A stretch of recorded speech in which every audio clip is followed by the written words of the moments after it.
Hello and welcome to Views on News. I am Jawad Tehami. Ever the Hindu nationalist government in India, led by Narendra Modi, revoked the special status of Indian illegally occupied Jammu and Kashmir by revoking Article 370 and 35A of its constitution. It has resorted to a number of brutal tactics in order to suppress and crush the legitimate freedom struggle of the innocent Kashmiris. Now, one of those tactics, it has allowed the formation and raising of Hindu militias in the Indian illegally occupied Jammu and Kashmir, which are clearly aimed at intimidating the Muslims over there, and also have the chances of increasing the communal violence between Hindus and Muslims in this particular valley. There is another incident that a 48-year-old man in IIOJK has died because of the worst form of torture and harassment by the police over there in the Indian-held valley. Now his family has sought a judicial probe into police's torture on him during the custody. We'll be talking about this particular brutal tactic, inhumane tactic, which is being used by police over there in IIOJK. Also, now, as these brutal tactics continue unabated, Indian authorities have also blocked 14 mobile messenger apps which are used by the locals over there. It is continuously harassing the journalists over there.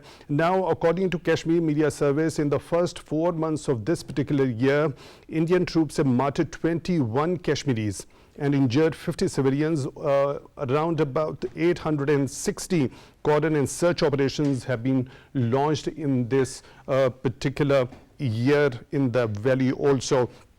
The Kashmir Media Service also says that over 4,000 Hurriyat leaders, youth, students, journalists and human rights defenders are languishing in different jails in IIOJK as well as within India. Meanwhile, we have seen the Chairperson, Peace and Culture Organization, Hussein Mullick, has slammed the Modi government's decision and plan to host an event related to G20 in Srinagar.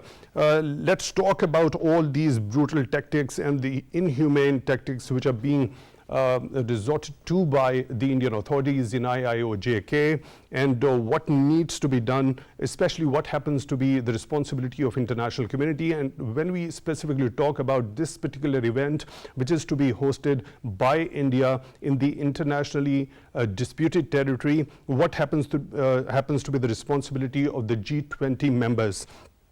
We are honored to have been joined in the studio by Dr. Owais bin Wasi's Kashmiri leader. Dr. Wasi, thank you very much for joining in today at Views on News Tonight. We really appreciate that. We are also honored to have been joined in the studio by Brigadier retired Shahid Jagir, his senior analyst. Brigadier Jagir, thank you very much for your time also for being with us on Views on News Tonight. We really appreciate that. Now, let me begin the discussion with you, Dr. Wasi. When we specifically talk about these Hindu militias in IIOJK, specifically, what makes it so convenient for the authorities to let that happen?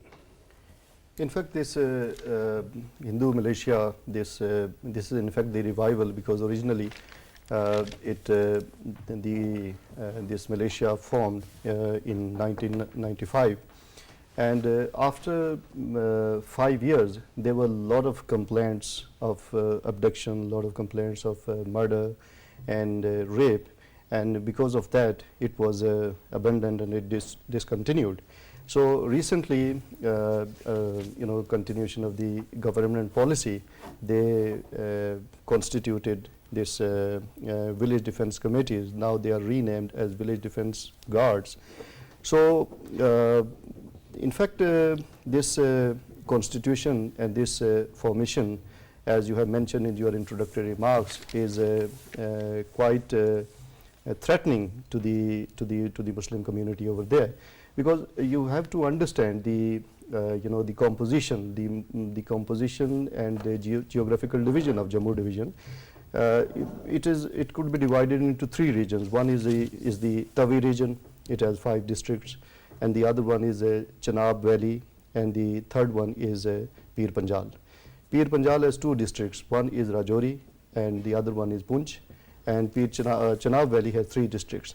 So in Chenab Valley and Pir Panjal, there is a visible Muslim majority, and Muslim identity they assert, people, Muslim population, they are living over there. I think this is the Modi government's policy to dilute Muslim identity and to threaten the Muslim majority population in Rajouri and Poonch. Because if you look at the formation of these committees, they are there is no other representation of Muslim community or any other community. They are all Hindu committees. So it is quite evident that this kind of composition and this kind of formation could be quite detrimental to the peace, and it could lead to communal violence in the region. And this is not something new in Jammu, because in the past, in 1947, history witnessed to that, the 300,000 people, they got exterminated by these Dogra paramilitary forces and RSS mob. So keep learning from history. I think this practice has very dangerous implications, and it should be amended forthwith. Brigadier Jagir, what's your understanding of this whole situation? As Dr. Wasi has mentioned, this is not the first time such type of militias are being raised over there in Jammu in particular. Back in 1990s, there were hundreds of complaints of heinous crimes, including kidnapping, murder and rape also. Don't you think it's clearly going to increase that very threat of that very tension between Hindus and Muslims over there? What my colleague has said is absolutely correct. There is no doubt in that, but he has very elaborately, district-wise elaborated as the Indian held Kashmir is concerned. I see the thing from a different angle.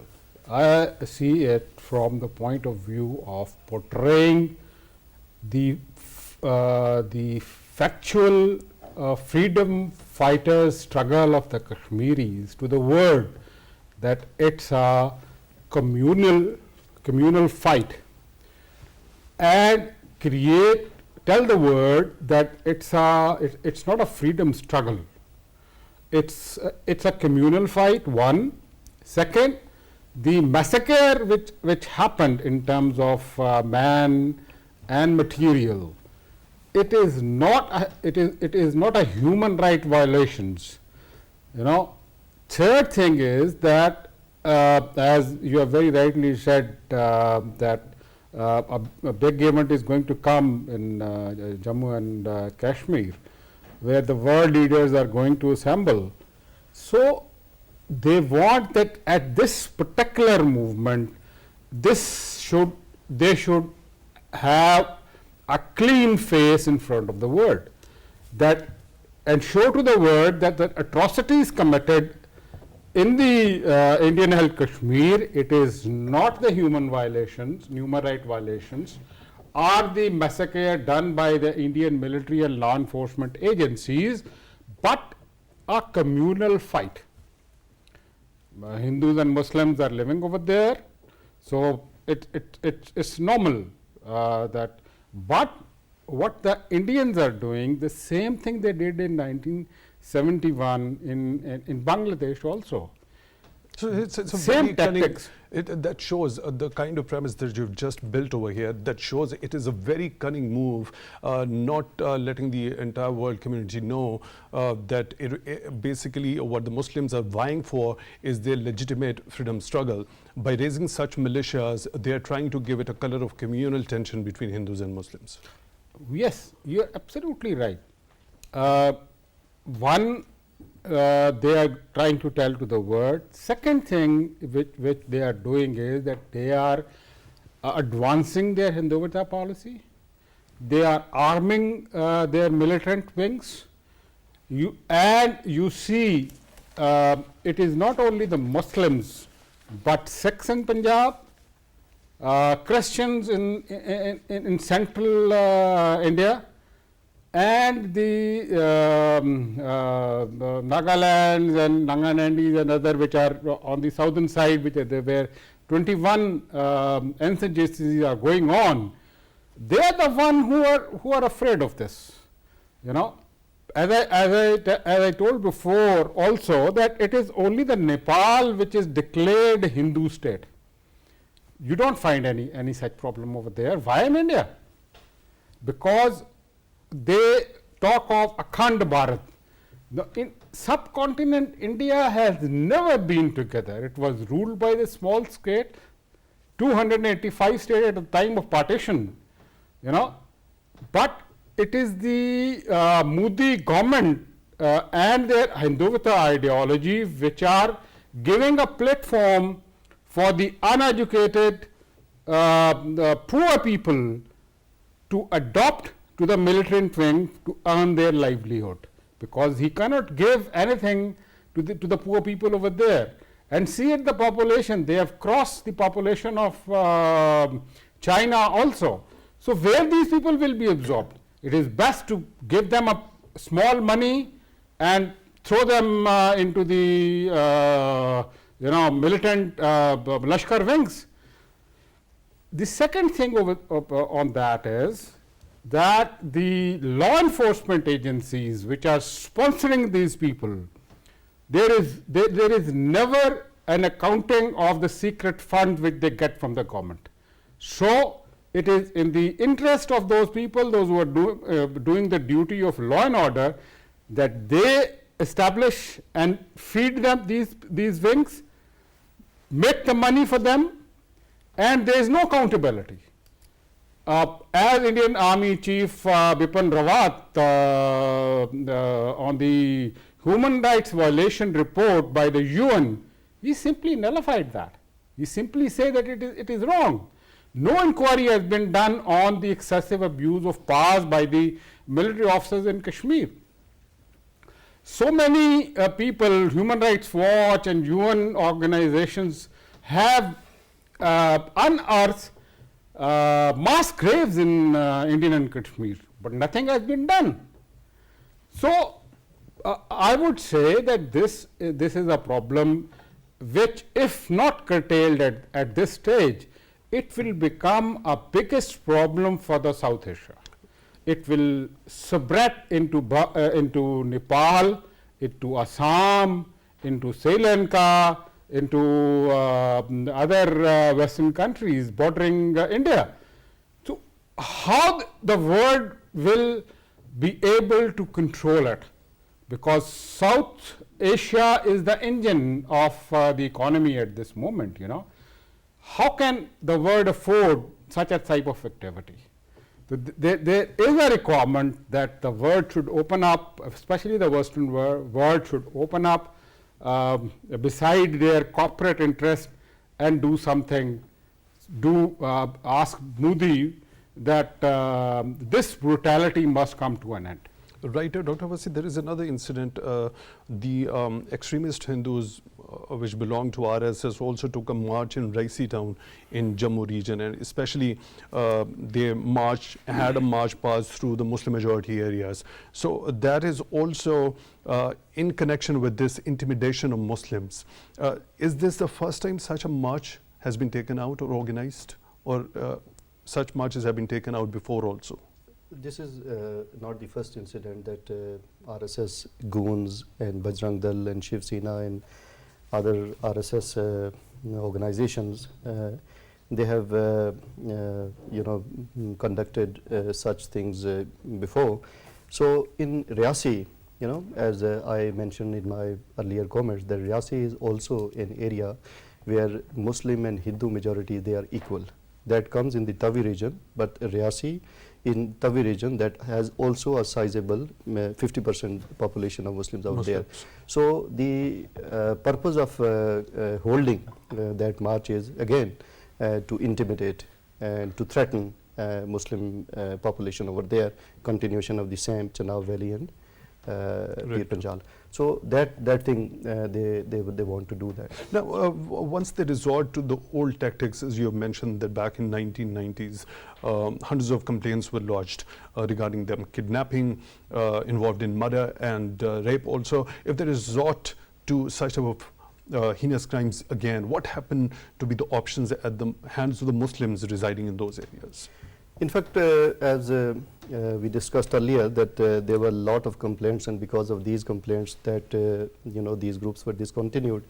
Currently there are 16 such, at least 16 such cases in different courts against these village defense committees or village defense codes against these crimes that they perpetrated. So the Muslims, I think that they must take a unified stance, Muslim majority areas, and they should highlight that issue, and they should raise their voice, as some of the organizations, some of the people, they were saying that this composition should be questioned. For example, that if they are taking all the Hindus on board, it should be the balanced composition of that. The other organization, trade organization, the other representation of the Muslim living in these areas, they must have some representation also, right? One thing. But second thing, the fundamental thing is that if you are arming and if you are giving weapons to the civilians here, so that could be replicated in other parts of the country if if that makes it a prototype that is being experimented exactly, over here. That can happen. The scope of which will spread to the rest of India also. Exactly, that can happen. So I think that there is no such example, as they earlier they did the same to counter Maoist insurgency, but Supreme Court gave a verdict against these village committees, and this practice was discontinued. But when it comes to the Muslims, I think this double standard of the judiciary is also we witness, because the same thing is happening in the Muslim majority area, village defense committees and guard they are taking place. Have there been any reports that the Muslims have raised this issue with the judiciary over there? Not yet. Muslims have not filed these things to the court. But if they do, are there any chances that they would be heard? I don't think so, because the whole apparatus of Indian state, whether it is executive, whether it is judiciary, or whether it is other organs of the state, they all are so much against especially the Kashmiri Muslims. I don't expect that anything positive from the Indian judiciary. Right. Brigadier Jagir, a prototype that is being experimented here in IIOJK, arming the extremist Hindus.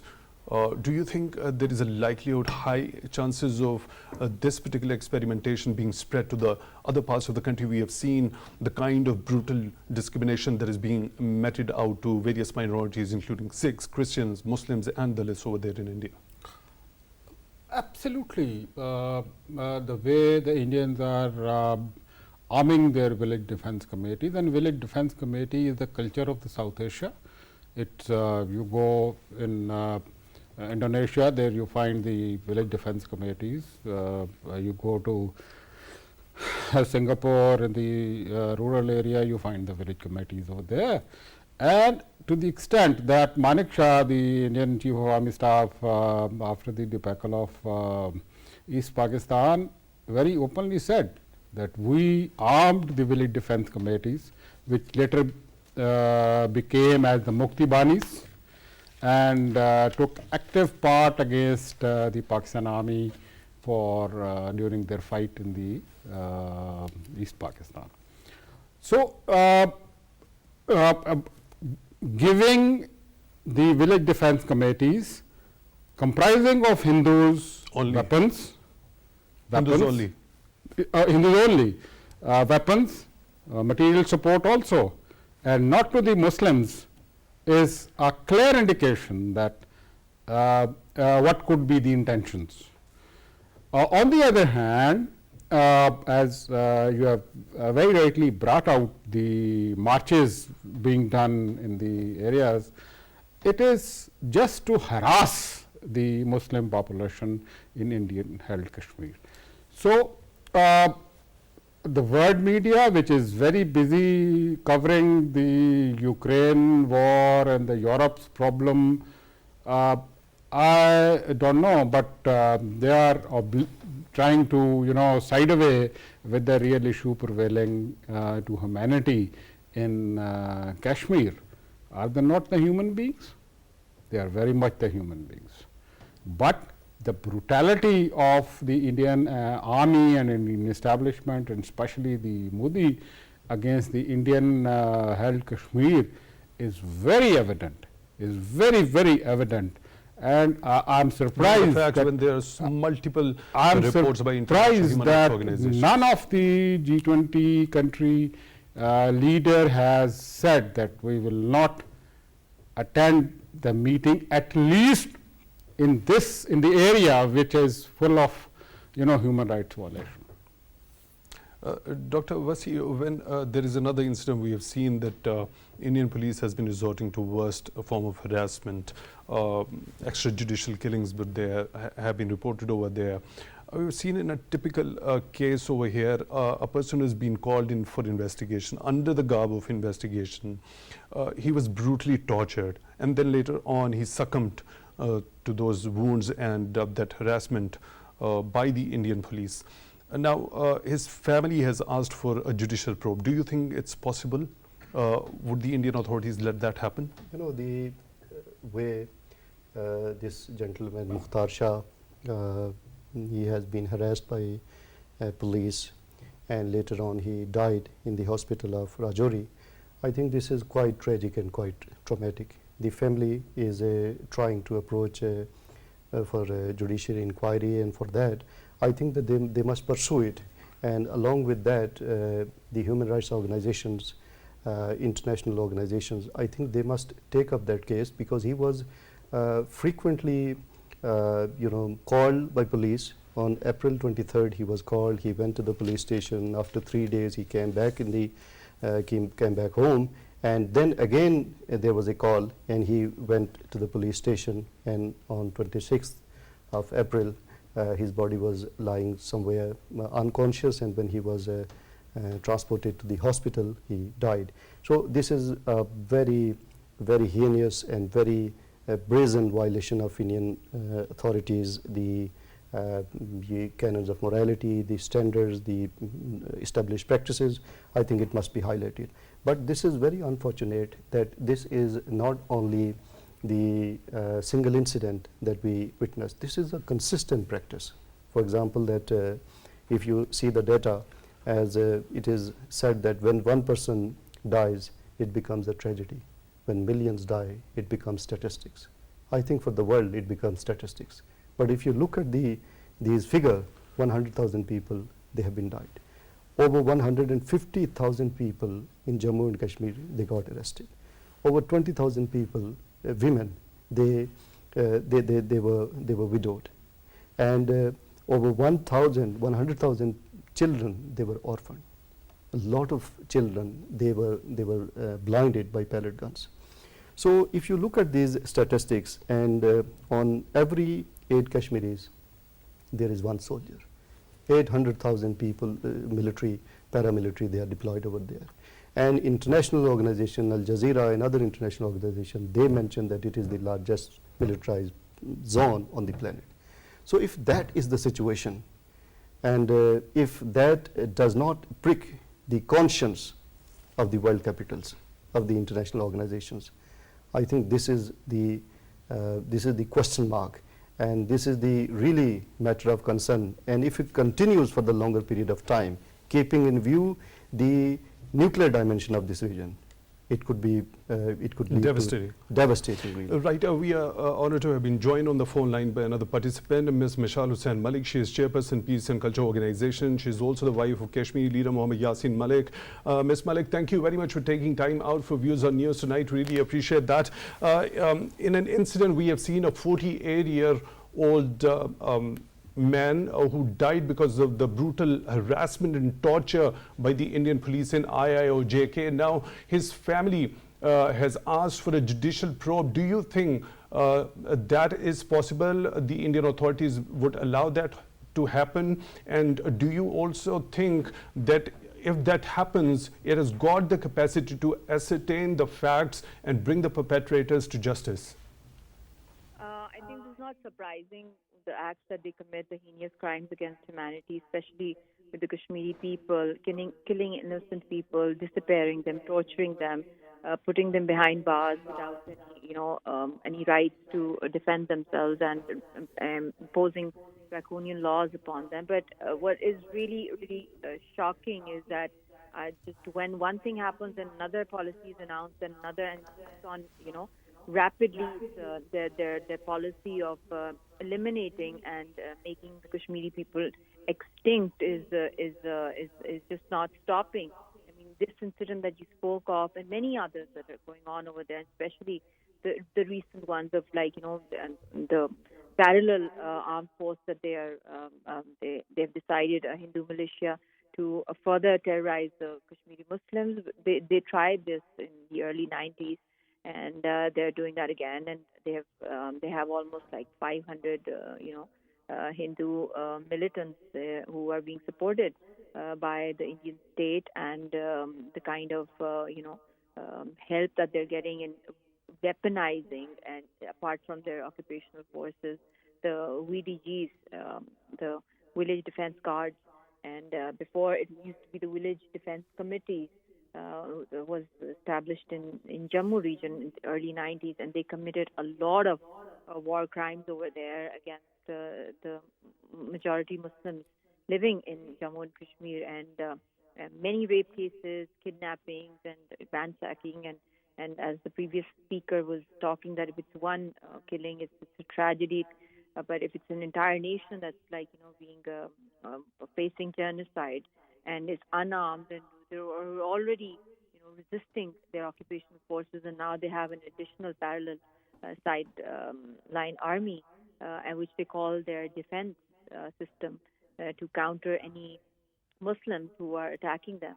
I think this is an aggravating situation, and this needs to stop. I mean, it's like the level of atrocities are just endless, and any kind of probe being announced against any killing, I think we've seen that in the past, be it Connaught Boshpora rape case or many others, where we even during Hazrat Bal incident, that there was a committee was formed, and the perpetrators, the killers, they were never punished or persecuted, because they have been provided complete immunity due to the draconian laws like Armed Forces Special Powers Act and many others.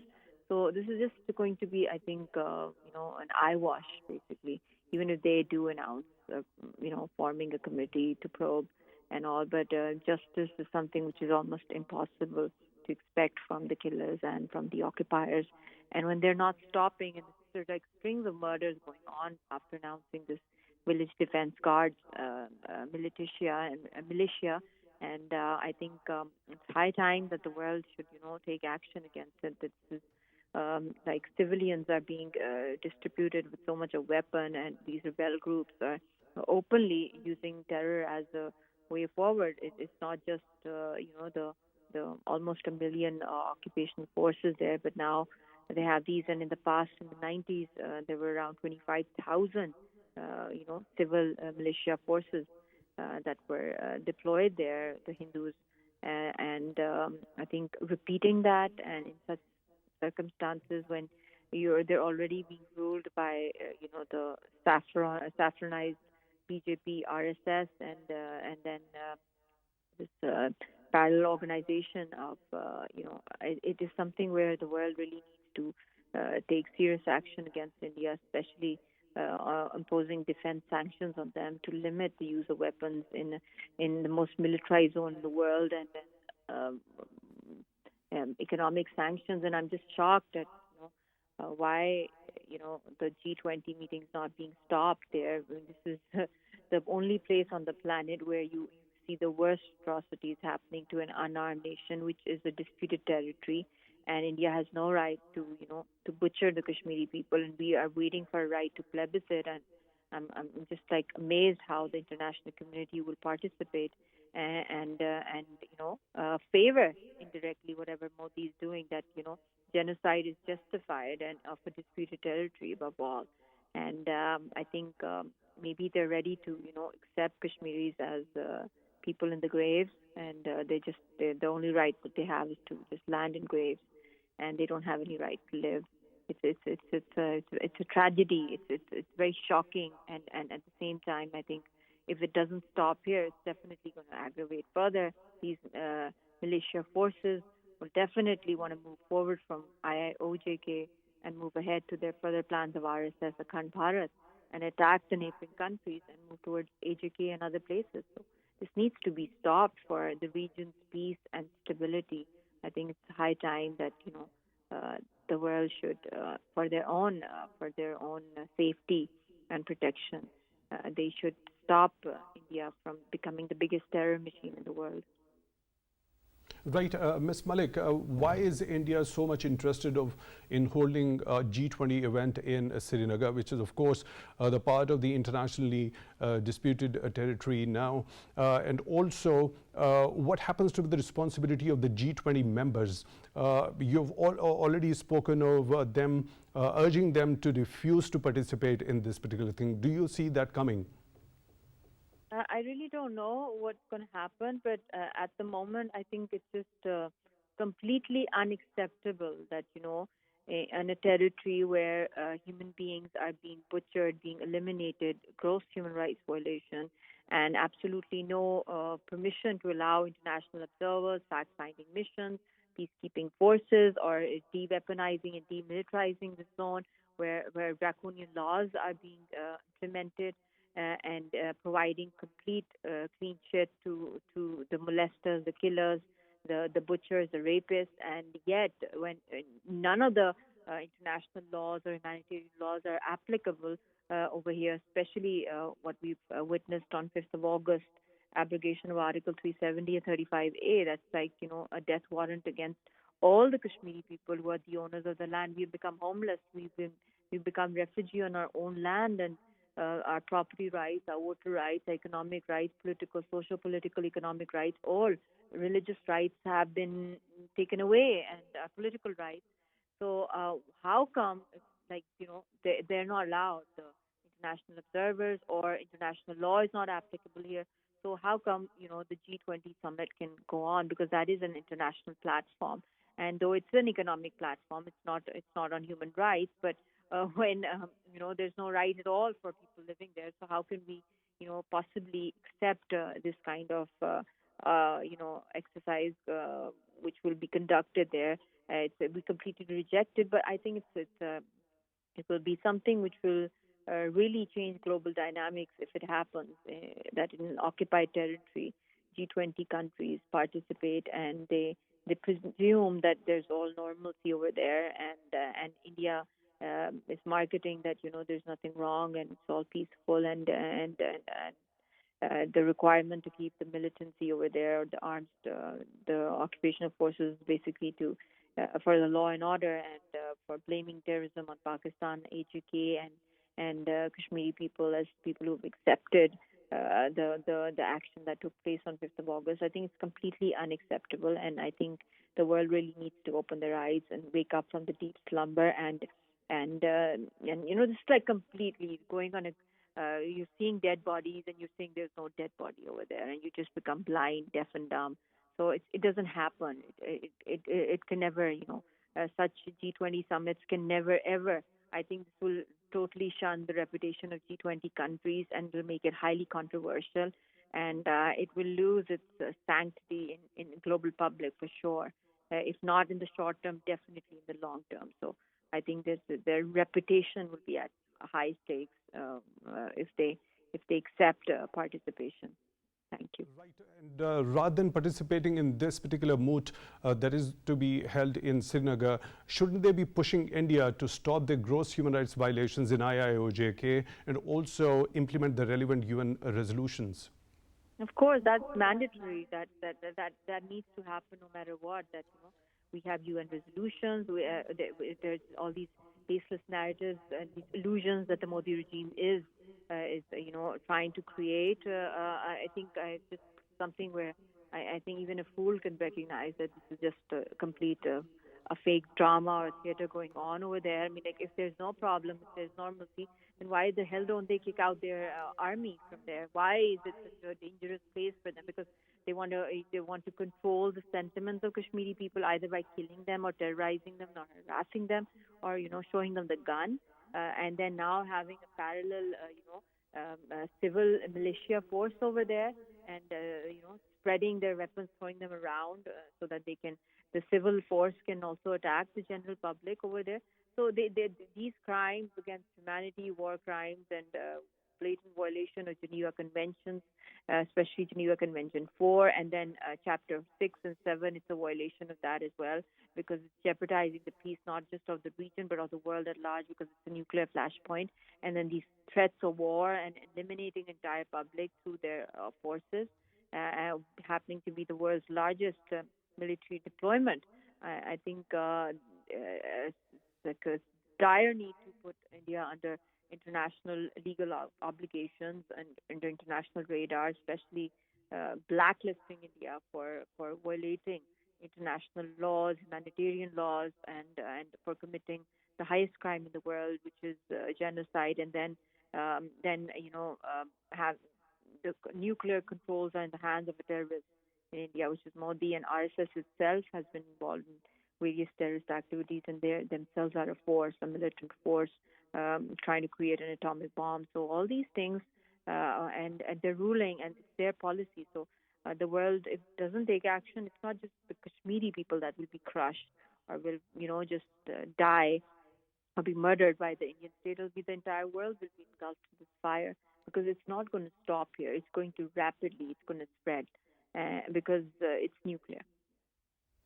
Right. Thank you very much for being with us, Ms. Mushaal Hussein Mullick, Chairperson, Peace and Culture Organization, wife of Kashmir leader Mohammed Yasin Mullick. I would really appreciate your time. Dr. Wasi, the credibility of G20, if the members of it participate in a planned event in Srinagar, in the internationally disputed territory, what happens to the responsibility? I think it is, as mentioned by Mushaal Mullick, that it compromises G20's reputation and credibility, and it is also G20 forum oversteps its mandate, because it's for financial stability, for economic stability. So if it is going to hold initial sessions in the next May, and later on the full conference that is scheduled to be held in September in Srinagar and in Ladakh, so that is a matter of concern for all the flag bearers, standard bearers of those countries which claim for liberty and freedom and all these slogans that they chant, and they believe the principles. And especially in G20 countries, there are those countries which are part of P5, and they are signatory to the 13 United Nations Security Council resolutions. I think not only they do not have any in terms of moral canons that they shouldn't come, in terms of international legal norms and practices, they should not attend this conference. And in Muslim, for example, that when it comes to the Ukraine, they are all unified. They are all raising concern against Russian invasion on Ukraine. But when it comes to a dispute which is internationally recognized and there is no doubt about it, so they are condoning it. They are demonstrating silence, which I call that is the criminal silence by the part of the West. And again, this is also a matter of concern for us, that Muslim countries, including Indonesia and Turkey and Saudi Arabia, I think they have some role to play, as Turkey has always espoused Kashmiri, supported and advocated Kashmiri's right to self-determination. I think they should also take that decision which is incongruent with the principle of justice, fair play, and the practices of international law and United Nations and international conventions. So I think that they must play their role.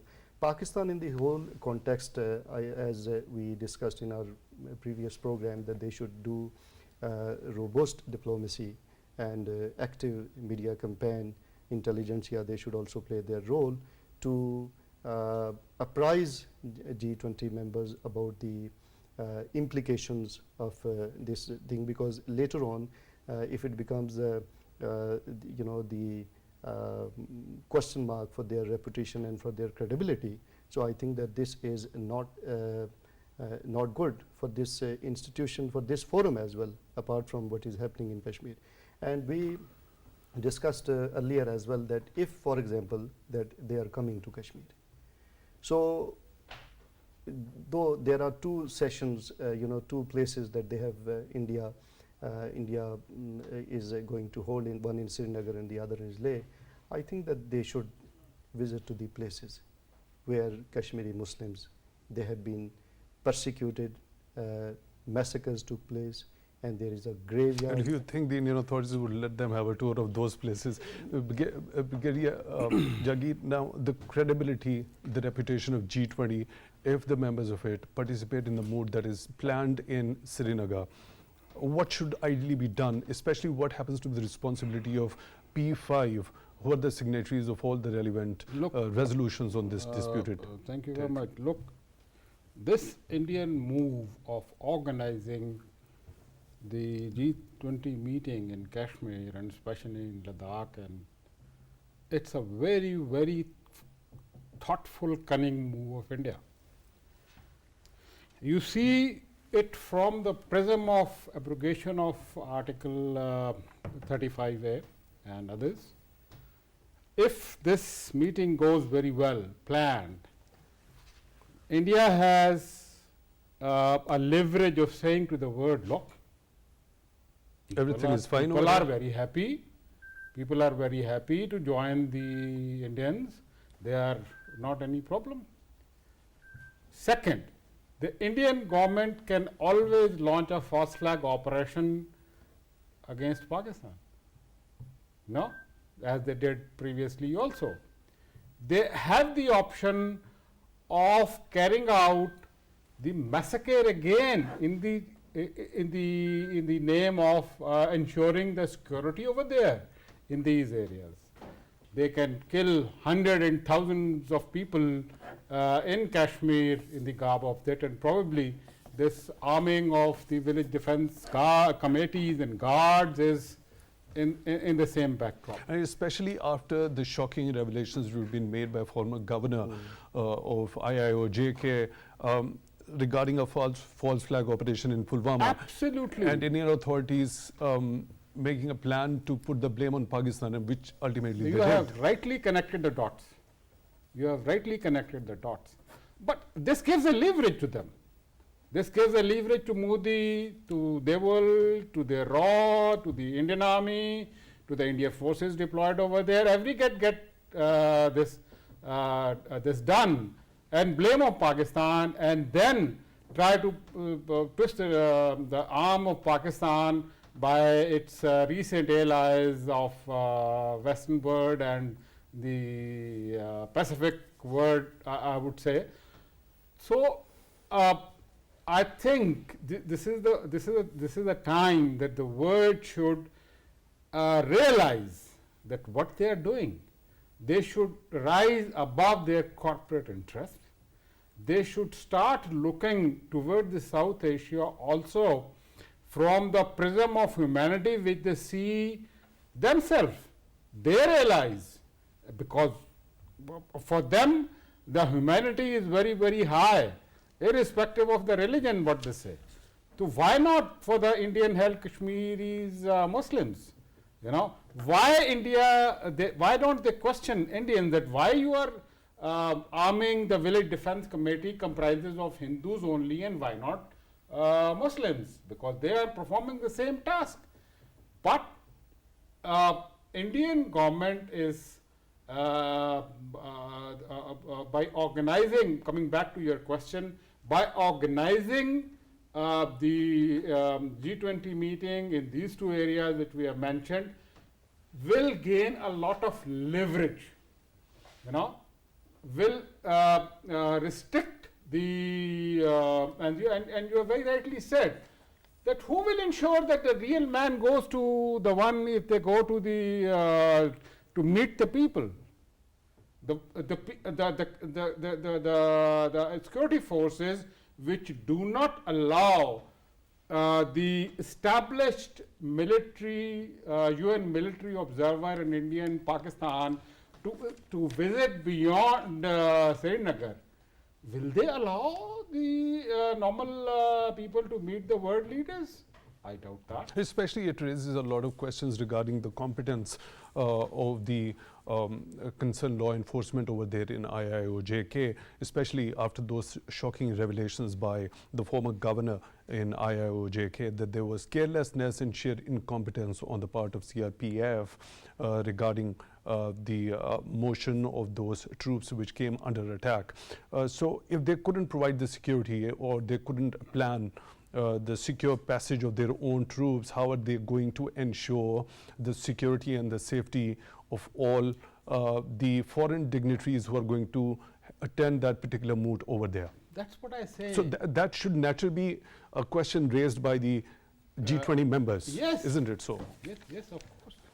Thank you very much for being with us. Brigadier Retired Shahid Jagir, Senior Analyst, we really appreciate your time, and we were also honored to have been joined in the studio by Dr. Owais bin Wasi, his Kashmiri leader. Dr. Wasi, thank you very much for your time, also for being with us on Views on News tonight. Really appreciate that. With that, we come to the end of today's episode. Till the next one, take good care of yourselves.